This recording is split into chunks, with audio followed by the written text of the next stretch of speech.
45 নম্বরের লিখিত পরীক্ষা মাধ্যমিকে কিভাবে প্রশ্ন পর্ষদের পরিকল্পনা জানুন।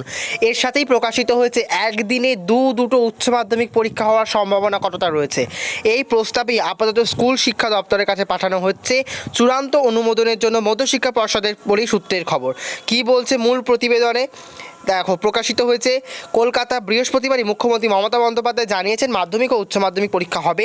জুলাইয়ের শেষ সপ্তাহে উচ্চ মাধ্যমিক এবং অগাস্টের দ্বিতীয় সপ্তাহে মাধ্যমিক হবে বলে জানিয়েছিলেন মুখ্যমন্ত্রী মমতা বন্দ্যোপাধ্যায়। কিন্তু মাধ্যমিক উচ্চ মাধ্যমিকের রুটিন সহ বিস্তারিত বিষয় দুই বোর্ড স্কুল শিক্ষা দপ্তরের সঙ্গে কথা বলে ঠিক করবে বলে জানিয়েছিলেন মুখ্যমন্ত্রী।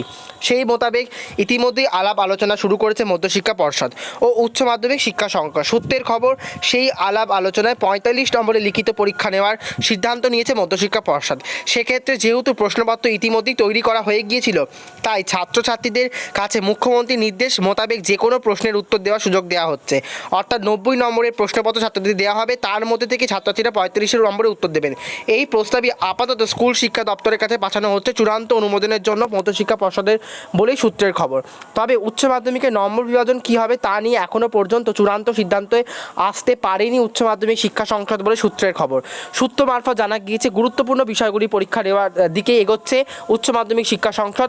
সেক্ষেত্রে পরীক্ষা থেকে বাদ পড়তে পারে একাধিক বিষয়: psychology, anthropology, agronomy, environmental science, health and physical education, music, visual art, sociology, Persian, Arabic, French, home management. এই বিষয়গুলির পরীক্ষা নাও নেওয়া হতে পারে।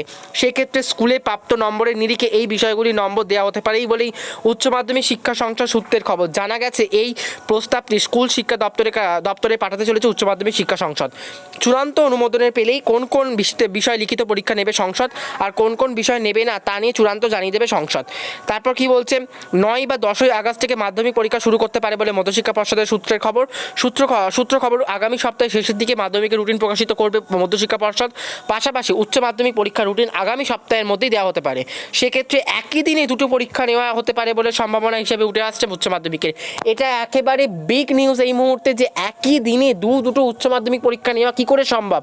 যেখানে মুখ্যমন্ত্রী 1.5 ঘন্টা করে পরীক্ষা নেওয়ার জন্য জানিয়েছে যে একদিনে যাতে 3 ঘন্টা পরীক্ষা না হয়, সেখানে একদিনে দুটো পরীক্ষা কী করে নেওয়া সম্ভব আমার সত্যিই জানা নেই। এই প্রস্তাব কেন স্কুল শিক্ষা দপ্তরের কাছে পাঠানো হচ্ছে সত্যি আমার জানা নেই। যদিও এই বিষয়গুলির মধ্যে মধ্যশিক্ষা পর্ষদ বা উচ্চশিক্ষা সংসদের আধিকারিকদের কোনো প্রতিক্রিয়া এখনও পর্যন্ত পাওয়া যায়নি সোমরাজ বন্দ্যোপাধ্যায়। অর্থাৎ মাধ্যমিকের রুটিন প্রকাশিত হচ্ছে আগামী সপ্তাহে, অর্থাৎ সামনের সপ্তাহে মাধ্যমিক এবং উচ্চ মাধ্যমিকের রুটিন প্রকাশিত হচ্ছে। উচ্চ মাধ্যমিকের কোন সাবজেক্টগুলো বাদ যাচ্ছে সেটারও একটা বিষয়ভিত্তিক কল্পনা মাত্র আমাদের সামনে তুলে ধরা হলো, যে এই বিষয়গুলি বাদ দেওয়া হতে পারে আর কোন কোন বিষয়গুলি নেওয়া হতে পারে খুব তাড়াতাড়ি উচ্চ মাধ্যমিক শিক্ষা সংসদ জানাবে। ওদের প্রবলেম হচ্ছে আমরা বুঝতে পারছি, কারণ কোন বিষয়গুলি হবে কোন বিষয়গুলি হবে না, কী করে কোয়েশ্চেন প্যাটার্নের পরিবর্তন হবে সবটা জানাতে ওদেরও সমস্যা হচ্ছে বুঝতে পারছি, তাই জন্য লেট করছে ওরা। আশা করবো খুব তাড়াতাড়ি উচ্চ মাধ্যমিক শিক্ষা সংসদ তাদের অফিসিয়াল নোটিশ জারি করে দেবে।